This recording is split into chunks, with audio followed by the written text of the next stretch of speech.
You've heard a lot about some of the political imperatives for the upcoming budget. Tonight's budget, one has been women, of course. We just mentioned that. Also, the elderly, those in aged care. Let's find out what we can expect. I'm joined by Ian Henschke, the Chief Advocate from the National Seniors Australia. Good to talk to you again, Ian. There's been a bit released about a $15 billion spend in aged care. You'll be keen to see the detail. What do you need? What do you expect? Well, look, one of the things we know is that the first leak was 10 billion, the second leak was 17.7. So we've, I mean, think of a number. But look, I think we're going to see some more money spent on the sector tonight.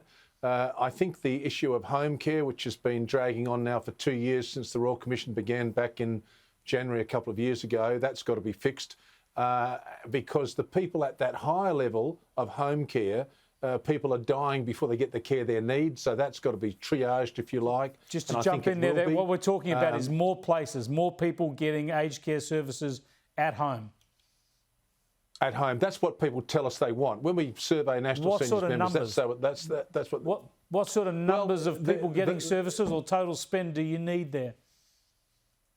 Well, the Royal Commission was told by Ms Buffington on the 24th of March, if my memory serves me well, in Adelaide, that to fix the home care wait list at the time when it was 128,000, it would cost $2 to $2.5 billion.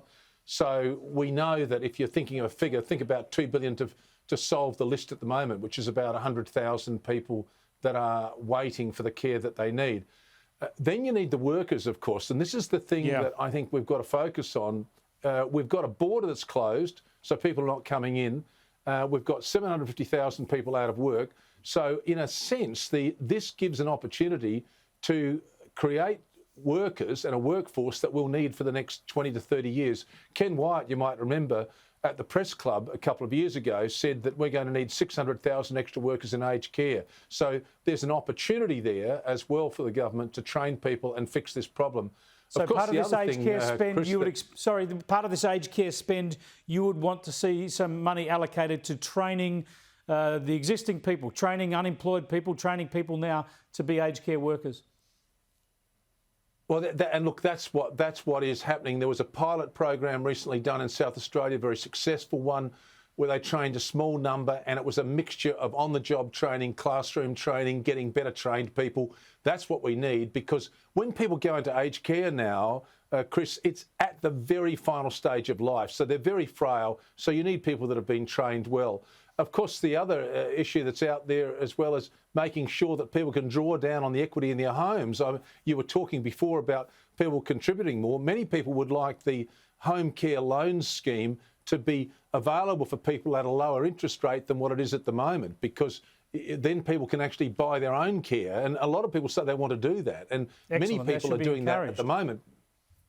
Yeah, it should be encouraged. And look, there's also a downsizing option that's been put in the budget as well, where people can downsize and put more money into superannuation. So, I mean, we're expecting that in general, seniors will be happy with what they get tonight, and we just have to look at the detail, because these leaks are all telling us about things that will be good. And the one group that we shouldn't forget are those pensioners that are in real poverty, and I hope they don't get forgotten tonight as well. Right, well, we need more Commonwealth rent assistance. Yeah. Yep, you'll get right across the detail, and I think you'll be back with Paul Murray live tonight to let us know what you think of what you see. Yeah, and also one thing I should have mentioned, Greg Hunt has said that he's going to answer line by line the 148 aged care Royal Commission recommendations, so there's going to be a lot to take in tonight. We'll check it out. Thanks for joining us, Ian. Ian Henschke there, who's the Chief Advocate for National Seniors Australia. As I mentioned, he'll be back after he's got across that detail tonight. Part of our coverage. Let us know what he makes of it all.